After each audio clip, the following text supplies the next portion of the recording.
guys, I wasn't going to be here today. I was going to do this later this afternoon because so a little while ago, before I was going to sit down and film, I made myself some sourdough toast with avocado and bacon because avocado and because bacon, right? And you know, once in a long while, I will occasionally get food on me when I eat. I did it not that long ago, dropped something and I thought it stained and it didn't. This time, I dropped mayonnaise and avocado glob, and then it kept happening over and over. And I finally decided that the Lord or Satan, one of the two, just did not want me to do a video tonight. So I was like, forget it. I'll do it when I get up. I'll do something else. We don't have to do this. It's okay. Life is grand, but I can't really get into my room to change, get something clean because my husband's asleep. I don't want to wake him up. I mean, that's just rude, right? Yeah. So I go into the house and I'm washing my hands at the bathroom sink and I look up. I don't see anything. I managed to get it off. And then I was like, ha! Get behind me, Satan. I'm doing it. No, just kidding. I don't know why it's not on there, but I decided that, I don't really have an excuse now, and I'm good with that. I kind of like the fact that I don't have an excuse. This is good. This is good. So, yeah. Sometimes I crack myself up. Okay, it's most of the time because I'm kind of ridiculous, but that's all right. That's okay. It's okay. Especially since after that frustration, when I knew I wasn't going to do this video, I pulled out the book I was reading and I said, fine, I'm just going to do nothing but read right now, even though I have a book due and I need to get it done. And I'm at the most, I'm at the moment where everything is going all wrong and I'm just going to have somehow have someone manage to fix this mess. Yeah, I'm getting to write the good stuff right now, right? And instead, I'm reading a book. What is wrong with me? I'll tell you what's wrong with me. It's me. But that's okay. That's okay. Because when I saw that I wasn't as much of a mess as I thought, okay, just work with me here. I was like, forget this. Then we're not doing this thing. We're going to go all out and talk about the books I've read this month because I've read quite a few already and I've got a few more to read, but I've almost got my bingo. I've almost reached my Goodreads thing. I have never been so close to it before. I usually get it in August or something, but this year it had a slower beginning, like we all know, and I just had months where I didn't do a whole lot. It was a weird reading year, and so I was like, yeah, I still have a few books to go, but I'm gonna make it, and that's kind of cool. So yeah, I want to talk about this book though. So we're going to start in the order that I've read these, and we're going to go through, and we're going to talk about these books, because all the books. So the first one I read was Murder at an English Castle. This is one of the Maren Allingham's Flora Steele mysteries, and this one was really kind of different and kind of cool and all the things. And I feel like I've talked about this before, but I didn't find it in my other wrap-up. So either I just remembering writing the review, which I keep doing that thing, which is another reason I might need to go to the snippet format that some people use. I didn't really want to, but I might kind of need to because I'm getting confused as to what I have and haven't, and I'm like, but then maybe my reading journal will make that unnecessary, and that would be awesome. Be so awesome. I should do that. I should have something that I put next to the books that I've read that denotes whether it's been, I should have made a column for that. But denotes that I've already talked about it in a wrap up. So I know that would be smart. My journal is right there. I just want to go open it and do this. I'm having so much fun setting up a new journal. I didn't realize that this is what I needed until I did. And now it's like I keep being pulled away from everything that I'm supposed to be doing. I'm staring at my journal, right? It's so ridiculous. I am so ridiculous. And that's okay. I'm allowed to be ridiculous. Am I? think I am. I think I need Coke. That's what I need. So just 1 minute. Okay, make that 1 second. Stain smell. Okay, so the body at a castle or whatever, in an English, okay, murder in an English castle. That's what it is. It's not body. It's murder in an English castle. This one was really unique. Now, I think in a lot of ways, this is where the strength of the series is really going to come out in a new way. So up until this book, particularly, I'm going to say in the last maybe 5, I haven't really liked Flora very much. I've been really annoyed with her. I've liked the mysteries and I've liked the characterization of all the peoples and stuff, but her as a person, I haven't had a lot of patience with. She's been resistant to marriage. And then when she was married, she was even still resistant to a lot of things. It's like, she wants to be independent while married, and it doesn't work that way. And in this one, I saw it some in the last. I did see it starting to come in the last. This slow change in her that says, this isn't all about me anymore. But in this one, I saw it even better. And I also saw more Jack in a way that is pretty cool. Because Jack in this one, he's always been really supportive. But in this one, he's also kind of taking on the role of, I have a wife that I need to take care of. I want to like support her, but I also want to keep her safe. And sometimes the things that we do are not really smart. And in this one, even Flora kind of sees that, oh, maybe running off headlong isn't always the wise. And so we got to see that side of the relationship. We also got to see other relationships and how they do and do not work together and how it affects their friendship group and a bunch of things. But on top of it, there was this mystery of this person who dies in a battle reenactment. And Jack and Flora see it happen. Everybody's watching. It's like the rehearsal. Everybody's watching. And it is horrifying to see this guy just fall off this castle wall onto the stone. I mean, thankfully she doesn't describe it well. I don't need to know how horrifying that is. My brain's doing well enough on its own. So they're trying to figure out, because it looks like an accident, but something isn't sitting well.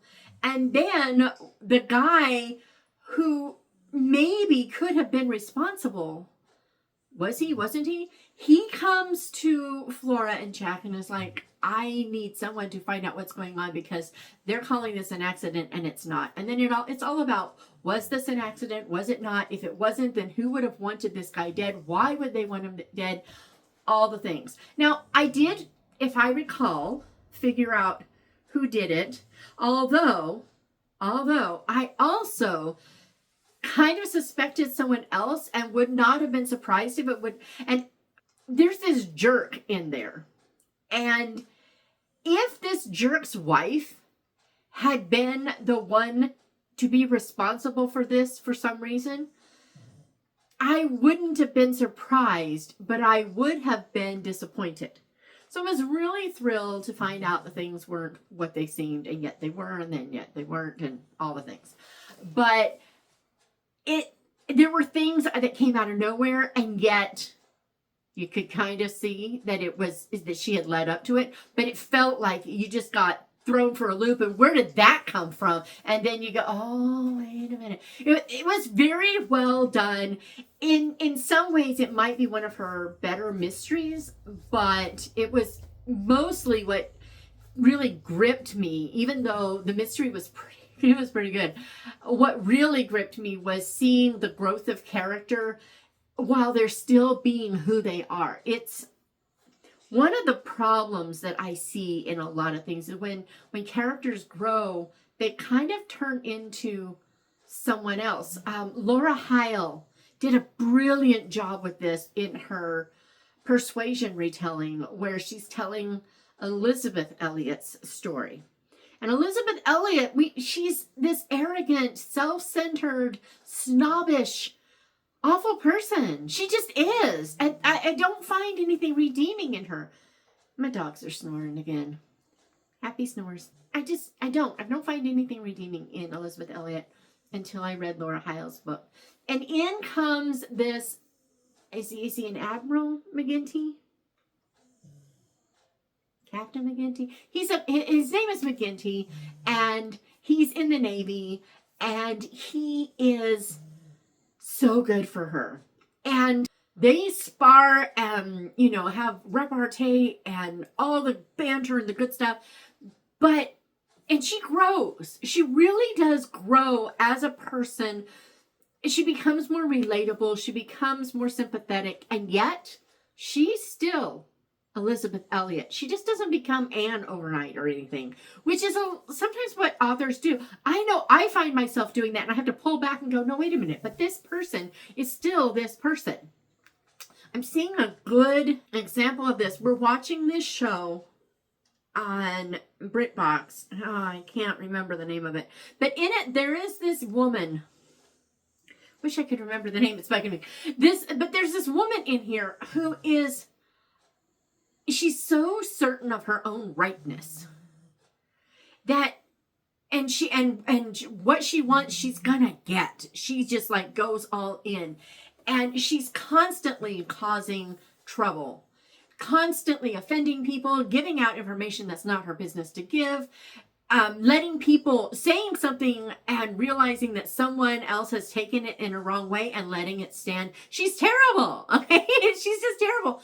But I'm seeing this growth in her, and this all about me and what I wantness is fading somewhat, even as she still makes these mistakes and lets the mistakes lie instead of fixing them. It's still happening. She's still her, but I'm seeing character growth. And I love how well they're doing that, because she's such an unlikable person, and yet I'm kind of warming up to her because of how well that's done. So this is an awful lot for a very, minor mystery. It was fun, and I loved it. I just loved the character growth, and I had to talk about it. So this is what this is all about, me talking about all the books so that I don't drive my husband crazy. He's welcome. Sorry. So next up, I read A Christmas Carol Murder, Dickens of a Crime. Murder, bah humbug. Okay. Heather Redmond. Yeah, Redmond. And this book, I'm pretty sure I gave it 3 stars. Yeah. I gave this one 3 stars. And I don't even know why. Because I think it's better than 3 stars and doesn't quite earn 3 stars, both. And again, I can't explain why. The writing is good. Most of the characterization is really good. I kind of get a feeling that she's poking some, I don't want to say fun. She's kind of got an attitude about the Scottish Presbyterians, similar to what Claudia Gray has toward the Bertrams in her series. It just feels like that, and I don't understand it. The characterization was pretty neat. The whodunit was pretty neat. It was pretty obvious, but it was pretty neat. And there were, I think maybe how obvious it was, that could have a lot to do with it. But there were enough red herrings that there were a couple times I started to doubt myself. So that was good. And it just all just kept balancing back to, it was okay. This is like number 3 or 4 in a series. I think it's number 3. I'm not going to read anymore. I don't think this is the series for me, but I might try another series or book or something from the author, because she can write. There wasn't any smut. And I don't recall any language. Was there any? I don't remember. But in here we have the equivalent of Ebenezer Scrooge. It's kind of like she wrote this as maybe this is where Dickens got the idea for this book. And I suspect that that's kind of what she did with the whole series, but I don't know. It's just how this feels. She doesn't say it, but this is how it feels. It feels like these things happened in the life of Charles Dickens, and he took it and said, oh, well, I remember that guy. I don't remember what his name is. What is his name? What's Scrooge's? Screws is his name. His name is Screws. Emmanuel. His name is Emmanuel Screws. And I can just see him going, Emmanuel. Ebenezer. Yeah, that sounds even worse, Scrooge. Yeah, we'll go with that. Just it's very Dickens-esque how he might have done all of this, because you can see all the elements, and you can see why elements were there that you don't really question in A Christmas Carol. But after reading this, I can go, yeah, that would explain this thing that I didn't know needing explanation. That was kind of neat, and I'm really not sorry I read it. I won't be keeping it. This will be on my 55 in 55. Yes, I'm going to leave it there for now, only because oh man, no, maybe it won't be. If I go out and about, there's one place I need to go this week that goes past the hospital. If I do that, I might take this and put this in there, because someone might enjoy reading this before Christmas. Unless, I'm going to say this now because I'm afraid I'm going to forget to say it. But books that I say I'm not going to keep, if you want it, send me an email. And I will totally accept postage, but you don't have to pay for the book. And I'm not going, as long as I can afford it, I'm not going to require postage. Preferably US. I'm just saying, it gets expensive. But even now, as long as I'm not sending out of country constantly, I don't even mind sending out of country now and then. Okay. So I'm just going to say, if this is a book that one of you guys wants, tell me. Otherwise, it's going in the either 55 by 55 or in the Little Free Library at the hospital if I go that direction this week. And I really hope to, because there's this thing I want to show you that I want to do. Yeah, I feel like I really didn't tell you much about that book. But there's really not that much to tell you. And yet, I think a lot of people probably really love it. I will say it. I don't know. I just think it's not for me. But I can't say that it's the book's problem. I don't know. I just don't know. Okay. The next up, I read The Christmas Bell Mystery by Benedict Brown. Again, he's just brilliant. So this one, it had all the hallmarks of a great Christmas mystery. It starts on a train. He sees this girl on this train. She's lovely and she's all distraught. And in the distraughtness there, she's kind of sharing, but kind of reluctantly, what's going on with why she's upset. And as she leaves, he notices she has left her bracelet on the arm of the seat and goes chasing after her, can't find her. Well, apparently, he must have been really moping around the house, because just a couple days before Christmas, Grandpa says, we're going to spend Christmas there. We're going to go figure out what's going on. Because the reason the girl is upset is that she's convinced someone is trying to kill her grandfather. And someone is trying to kill her grandfather. They get there and the grandfather meets him at the door, knows who Lord Edgington is, and says, I'm so glad you're here. Someone's trying to kill me. And it just kind of goes from there, and all the things happen. Now, this one was super neat because I called it and didn't at the same time. And I really can't explain how I did that, but anyone who read it would be able to figure it out, I think, at least by the end. Also, Christopher had this major accusation in here where he just lays out something. I was just like, I got this all wrong. Oh, wow. And I was so impressed with how, because I was convinced that Christopher was totally right. He laid out the most perfect explanation. The facts backed him up. There lots of stuff. And then just about the time I got a niggle that wait a minute, but what about then, everything unfolds and my original suspicion turns out to be incorrect. Whoa. The mystery was really good, but the characterization and, just finding out who is whom and all the things.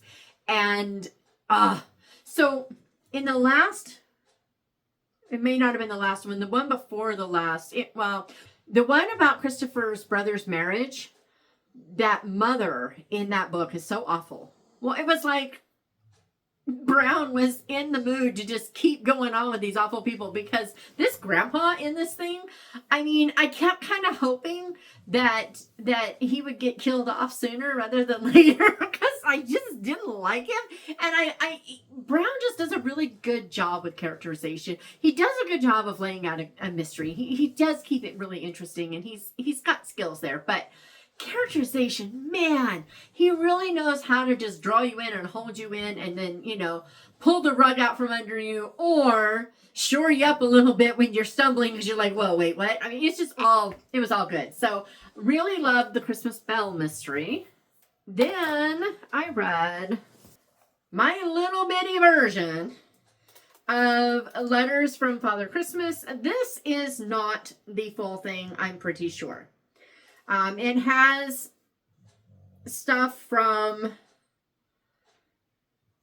about the polar bear, and it has the elf, letters from the elf. It has these things, but based on what I am seeing, there are other books about Father Christmas that are 111 pages.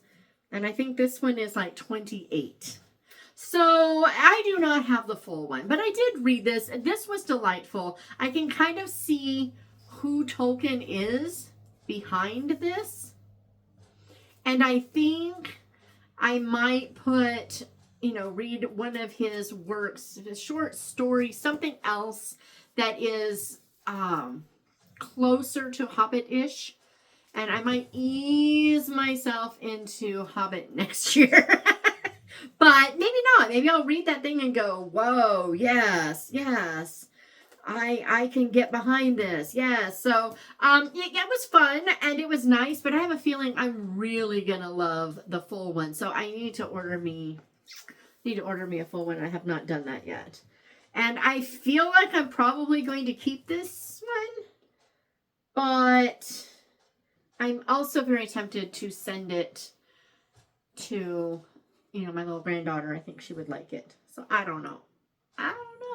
Anywho, all right. Okay, then I read Married Before Christmas by Hannah Foster. And this book just came out. I read it just before release and was really having a great time with it. It started off, and I don't want to say it started off slow. That's the wrong word. But it started off and I was uncertain just how much I'd like it. Something felt lacking in, I'm going to say, like the first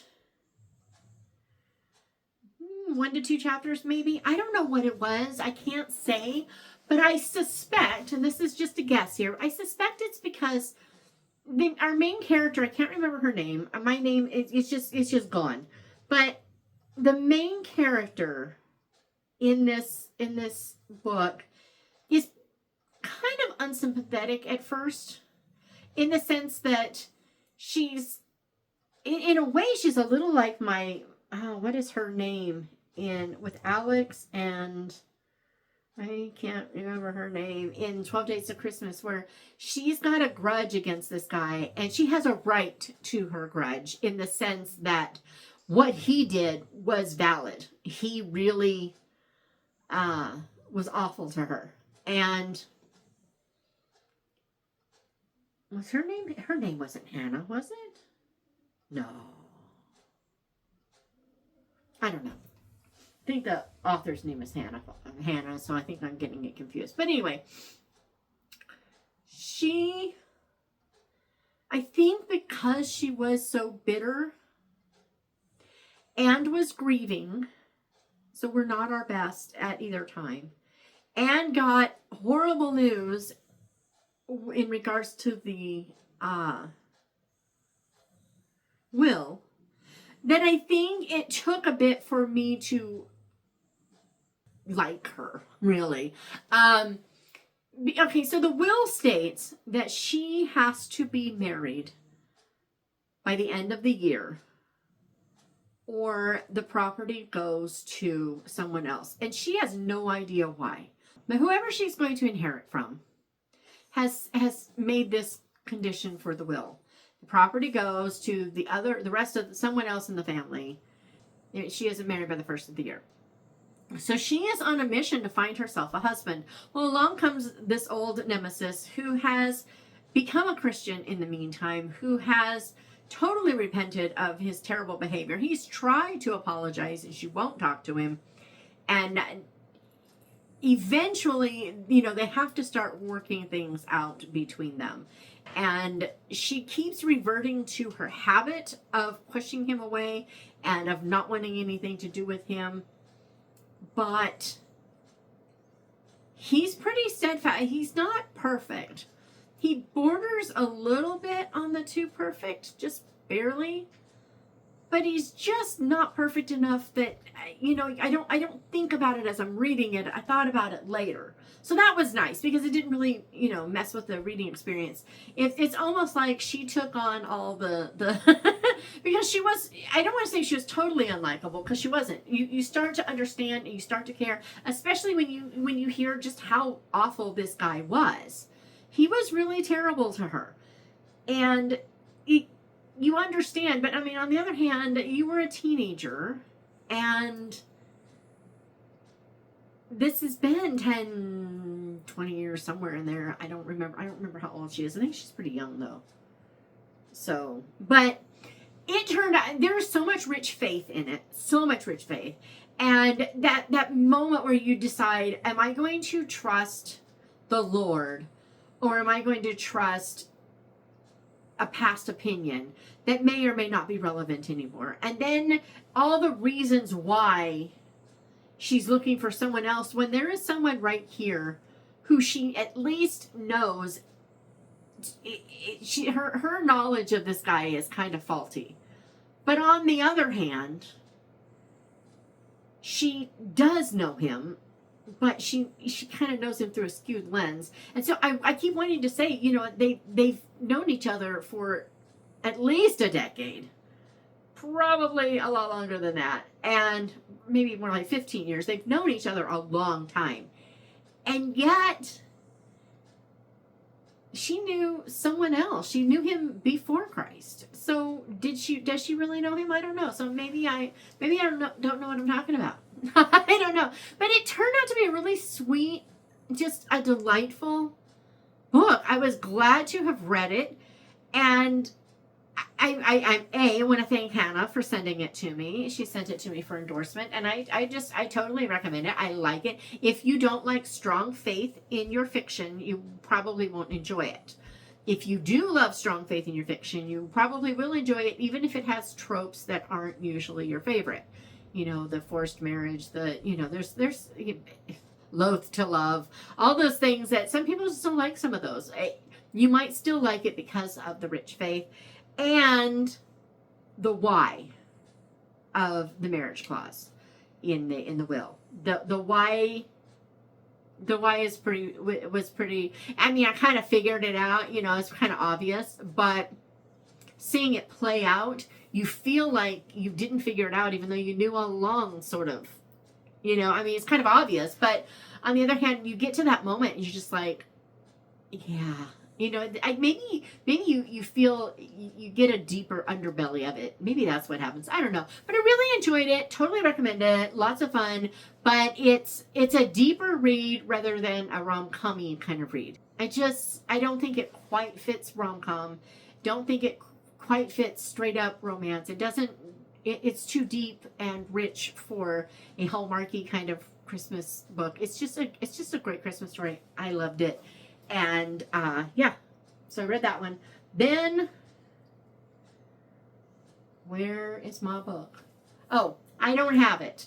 I took it in for Mom because she's like, where's that book? So I've already raved a lot about When Books Went to War, but I want to talk more about it, unrelated to just, that one section. So it starts with before the war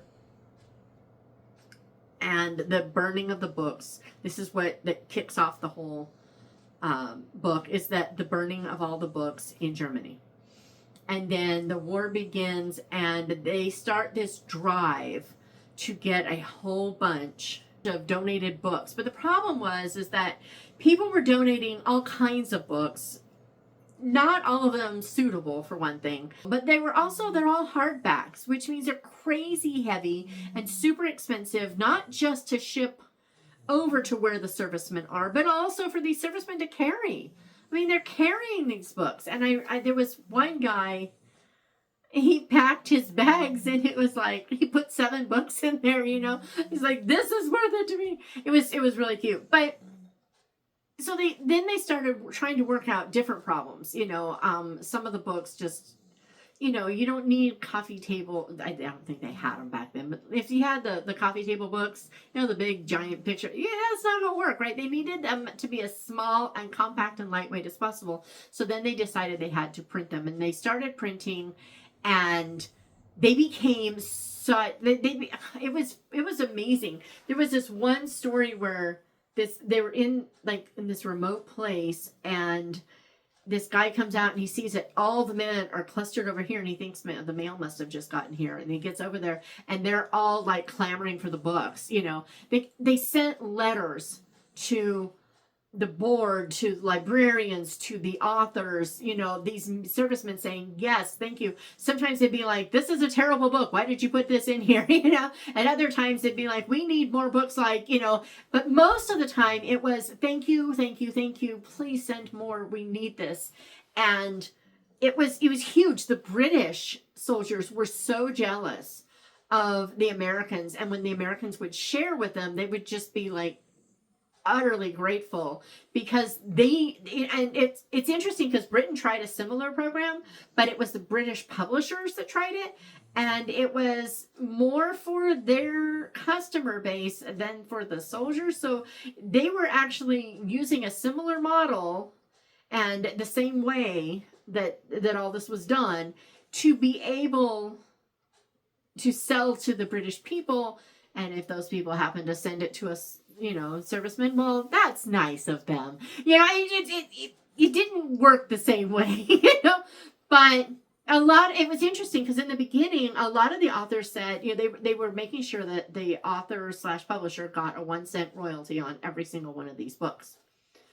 And when you can think about the millions of books that they sent, that's significant. But a lot of the authors were like, we don't want the royalty, but they wanted to keep it uniform for everyone so that it was less of a nightmare. It was really easy to figure out. They didn't have to, this person know, because they didn't have a computer to do all that, right? So I get it. I do get it. But eventually, near the end, they actually took those authors that said we don't want the royalty. They actually took it back to be able to afford to do the last couple of runs, which was really neat.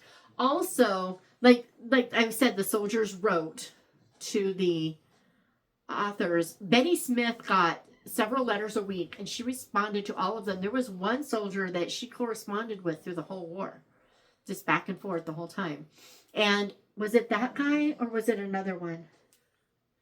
Either that guy or some other guy. She would send pictures. They'd ask for a picture, so she'd send an author picture signed. And they would carry those pictures with them. Like some guys, pinup girls, no, most of them wanted these author pictures. It was so funny. And one of them said, it's shredded. There's nothing left. Can I have another picture? I thought that was so cool. But most of them, we don't have very many of these books anymore because they were printed.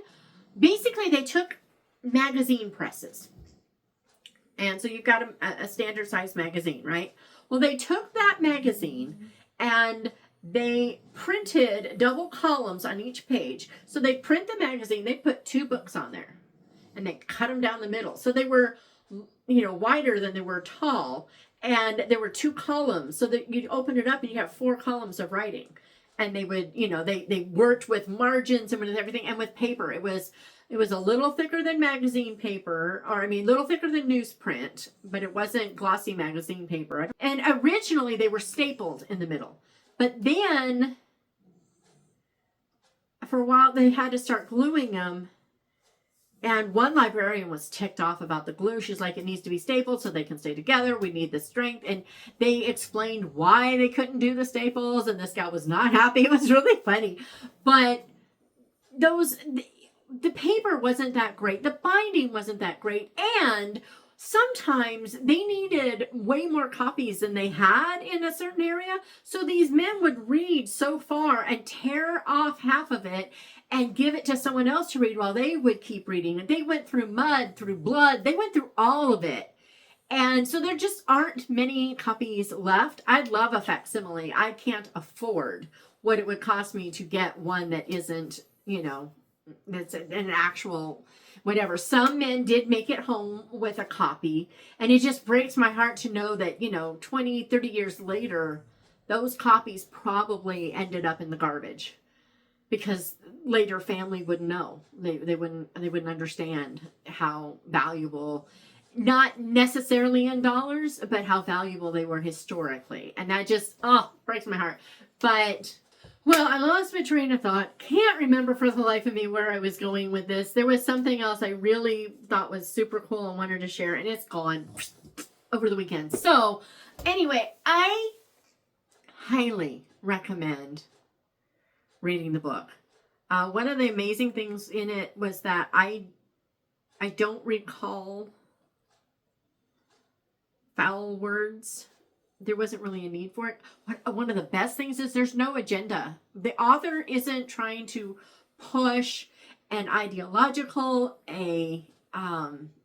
political, any agenda. She just laid out facts as they were. When the army did something right, she said so. When they did something stupid, she said so. When there was there was clearly, like, I learned about the GI Bill. Did you know that the GI Bill, it came as a result of this? A bunch of these guys went in there not having read anything since they left school and came home major readers. It revolutionized the publishing industry because these guys came home and wanted affordable books, but they also wanted more education and they couldn't afford it. And so they created the GI Bill of Rights. I did not know that was the actual full title of this thing. I did not know that. I just knew the GI Bill. I thought it was like a bill like in Congress, but no, they called it the GI Bill of Rights. I didn't know this. So, so at first you had to be under a certain age, I think up to age 25, and you had 7 years after you got out to get your, and I think they gave you 2 years of education. You had 7 years to get it. Well, by the end, it was like 9 years afterwards, up to age 30 and whatever. And I don't know what it is now. But they did have to adjust it. The students at the time hated the American soldiers because those guys came back knowing how to focus, to concentrate, to absorb through reading. They came back ready to be scholars. Kids who hadn't ever had any kind of love for learning or reading or education became that person through these books. And not all the books were good books. There were 2 books in particular. Oh my goodness, there's so much I could tell you. I'm just like, but I'll stop with these. There were 2 books in particular that, like, they were banned in Boston. One of them, I believe, had sex in the book. And the other one, I can't remember what was objectionable. If I could remember, one of them was like Forever Amber. I can't remember the other one's name. But Forever Amber? Is that right? I think so. Anyway, but they sent them over anyway. So even without highbrow books, and some of them were, they sent some of the classics. They sent educational books. They did lots of things, and that was fun. But it turned these guys into scholars, even without sending only erudite stuff. So that was kind of cool. I really loved it. If I don't stop myself now, I could literally talk about this all day. But what the best thing about it was, I didn't expect to just sit down and read the book for fun. I put it on my research shelf because I knew the day would come when maybe this would be something I needed to know. I had read an article about this before, so I knew a lot of the key points of it, as far as like A Tree Grows in Brooklyn and The Great Gatsby and how they were done and how popular they were. I knew those things. What I didn't know was just how engaging of a story it was. And now I have this book idea that I can't let go. And so I'm I've got like 3 or 4 World War II books in mind. So as soon as I finish up a couple of series that I'm working on, I think I'm going to do a 4 or 5 book World War II series. Find some way to interconnect them where they're standalones, but you'll get to see characters weave in and out. I'm thinking because okay, I gotta stop. I can't keep talking about this book. All right, we're just gonna pretend like that isn't there. And then next up was Cherringham. It was A Good Faith. In Cherringham, A Good Faith, these are by Matthew Costello and Neil Richards or Dudgeon, and the other guy is the narrator. So the guy from the second inspector from the Midsummer Murders is the narrator. So if he's Dudgeon, then it's Richards. I think it's Neil Richards that is the author and Dudgeon is the narrator. But it could be the other way around. I don't know. And you don't care. So anyway, A Good Faith. Cherringham is like this little village in the Cotswolds, and this American police detective from New York retired there many years ago. He is friends with Sarah. They've been friends since Sarah's kids were pretty small. I mean, I think the oldest was like 11 or 12 in the first one, and now they're both adults. So it's been like at least 10 years. And they've been friends for a long time, and they've worked on little cases, sometimes murders, sometimes embezzling, sometimes, thefts. It just depends on what I guess technically embezzling is theft, but it's a very specific kind of theft. This one is kind of a little of everything. It was such a hodgepodge. I loved it, though. It was really neat. I also loved that sort of. Almost from the first page, I called it.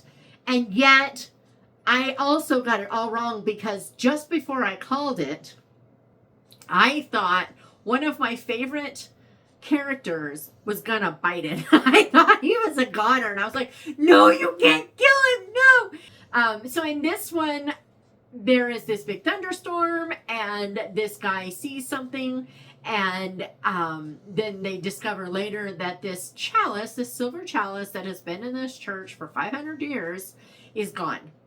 And all the stuff happens from there. They think they know all the things. They don't know what they think they know. And the police are like, what are we going to do? And there's all kinds of stuff going on in the politics of the church. Lots of stuff happening, and it's amazing because these are short little things. They're like narrated. They're like 2-3 hours, 2.5-3 hours. I mean, they're really short, but they pack so much into those things. You feel like you're getting a full novel, at least when you're listening. I don't know if I would feel like that if I was reading it physically, but they're only like $2 or $3 a piece, so it's not like it's crazy expensive or anything. But love them. They're so much fun. Absolutely just love them. And A Good Faith is great. I'm almost done with the next one. It's like Silent Night, Deadly Night, or something like that. I don't remember. Silent Night, Stolen Night. I don't know. It's something. But so I'm almost done with that one, and I just can't wait to talk about it because I figured out right away what happened, and I was right, and I love it when I'm right. But again, all the things that make me go, well, yeah, that's true. It could be this, and maybe it's that, and I could be wrong. I mean, I'm not at the end yet. I think I'm at the end, but I don't know how much time there is left. So, yeah, I can't get my phone, or I wish I would look because so cool. So anyway, I read that one, and then finally, the book that almost did not get me this video done, Christmas in the Castle Library. Now, I talked to Anne Swindell about this book a couple months ago. Had a blast talking to her. She is the sweetest thing. And this is the first in a series. And I didn't realize that first chapter of book 2 is in here. And I very stupidly read it. But if I recall correctly, you'd have to listen to the podcast probably near the end to be sure that I'm correct. But if I recall correctly, we don't have to wait until next fall for the next book. I don't think the next one is Christmas oriented. So I could be right about that, or I could be totally wrong. I talk to so many authors so close together that sometimes I get their stuff mixed up. But anyway, so this one, there is this over century old mystery about what happened to the queen of this fictional country of Leathersby. During World War I, she disappeared with a letter saying, "I'm gone, and I'm fine, and you'll hear from me again." And then they never do. And there are all kinds of rumors, she left with a lover, or she was pregnant and had to go into hiding, all kinds of things. There's all kinds of, nobody knows what happened. And this gal is writing her dissertation on, her name's Ellie. She's writing her dissertation on this queen and why she left. And she's kind of put her own identity into wanting to be like this strong, admirable queen. And, she's like, it's like her identity is misplaced. And because of that, she doesn't really have any confidence in her identity. And there's this one line in here, the chauffeur in this country asks her, where home is. And she's like, I don't know. I don't know. And he's like, home isn't a place. It's a person. And she's thinking human, and he finally has to like spell it out for her. He's like, home is God. You need to be at home in God, and you will be home. And it was just so good. But there was this other spot, and I put 2 tabs so that I would remember to read between the tabs. I want to read this because it was so good. If you love Christian fiction with rich faith in there, this is it. But it does get pretty swoony, not inappropriately swoony, but I have to admit I was a little cringed. Not because there's anything wrong with it, but because Shatona is a prude. He was talking about, what he loves about her. And then he makes this very strong, and I love your curves. And I'm just like, okay, I don't need to know that. Because that's me, right? And there's nothing wrong with that. It wasn't inappropriate. It was just like, you keep that conversation between you. Just let me know that you had one. I'm good with that. So anyway, but this is still the conversation with that chauffeur. He says, he continues that. Home is a person. I believe you know him. Make your home in him, right? Then he goes on and he says, Christ has made his home in you. Now you must accept it. Home is not something you earn or make. It is someone, capital S, you find. Someone who finds you. And now it's time to rest in him. And she asks, how? This line, you stop trying to earn what you already have. And I was like, yes! So, really good story.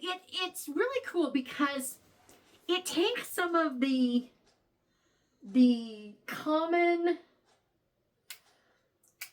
they're not really tropes, they're more story elements, perhaps, or I guess we could go with story elements. It takes those elements and kind of flips them on their head a little bit. Like, there's, how some, I can't really, I don't want to give away the one that she uses, but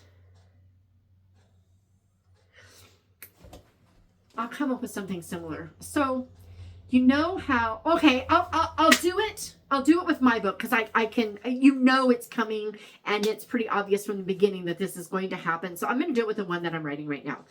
In mine, I've got a guy who is convinced that this gal she's not going to be interested in him in a permanent sort of way.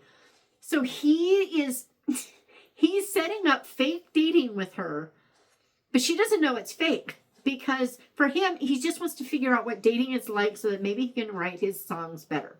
He's got a writer's block he writes love songs. That's what he writes. He's got this block, and he's never dated in his life deliberately. And he's convinced, he's been convinced that he needs to feel the feels. And so he's risking his heart. He's convinced he's not risking hers. He's such an idiot. Anyway, love him to pieces, but he's an idiot. So you know right away that she's going to find out about this. She has to. This is how these stories go. This is going to, I'm not spoiling anything. Everybody knows that this is going to happen. But you know how in books like this, in scenes like this, so she will overhear him telling someone that this is fake. You know this is going to happen. And then everything is going to blow up. What Swindell did with something like that in a similar situation, I loved so much because it feeds into Ellie's personal fears. It reinforces her inaccurate ideas and convictions, not spiritual convictions, just personal, this is what has to be kind of thing. It feeds every wrong thing, and yet it's honest. There is no dishonesty in there. And it's done so well that when other news comes out, you're like, you just want to shake her because you're like, this is your fault, you idiot. And yet you care about her and you care about this guy, and you're just going, I hate that he's going through this, and I hate that she's putting them through this, but I also hate that she feels like she doesn't have another option because she doesn't know how not to be her. And it was just so well done. Loved the book. Can't wait for the next one, especially since the next one is one of my favorite characters from this book. And now that I know where it's going, I'm like, yes, and I have a suspicion, and I hope my suspicion turns out to be a thing because of my suspicion. Guys, if you've read this book, the chapter about the next book, and we know what this guy is studying, do you think what I think? If you know, you know. I don't think I've ever said that before. Well, I have now. Anyway, so yeah, that's what I've read so far this month. I just got the little bitty stack because most of it has been audio / ebook, but I've read a few. 3 Christmases and a non-Christmas here, and then Murder in the Castle Library. Wasn't what Christmas Bell was. Oh, the Christmas Bell mystery. They brought in Longfellow's, and I was shocked. Benedict Brown didn't know that was, how the story behind that one, and I was really shocked. And then I'm like, why would he? This is not a British. I was like, duh. Anyway, so but all the things. So most of what I've read has been Christmas. Right now, I have on the stack. I have 3 Advent books.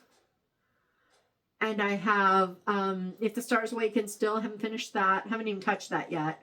I have Baby It's Cold Outside that I haven't started. And All's Fair in Love and Christmas, which I haven't started. Because now those are done. Those are what I'm going to start on next. And I'm going to finish Silent Night, something. Whatever it is, Cheeringham, I think 47 or 48, one of the two. Yeah, so that's what I've read. What have you read? Is there anything I need to hurry up and stick on there? I was listening to Miriam. Was it Miriam? Or was it? Oh, maybe it was. Well, yeah, I was listening to Miriam. But I think I got the story idea not from Miriam, but from Anne from In Search of Wonder. I'm pretty sure it was Anne. One of the Ella Montgomery from a vintage Christmas book. Is that Anne? Or is that Miriam? Which one of you guys? But there was a story about the siblings, and he was kind of always the odd man out, and now all of them are, saying what was so, how he was so instrumental in their lives. Well, I've got that open up on the laptop. I'm going to go sit down, put my feet up, read that, and then edit. So I will see you editing soon. And you have a great day. I'll be back tomorrow with a couple of peeks into my upcoming journal, my reading journal, because I need some help. And I kind of went overboard on the whole Princess Bride-a-thon, and I blame Katie And she is shamelessly unfazed by my blame. Good on you, Katie. Have a good day.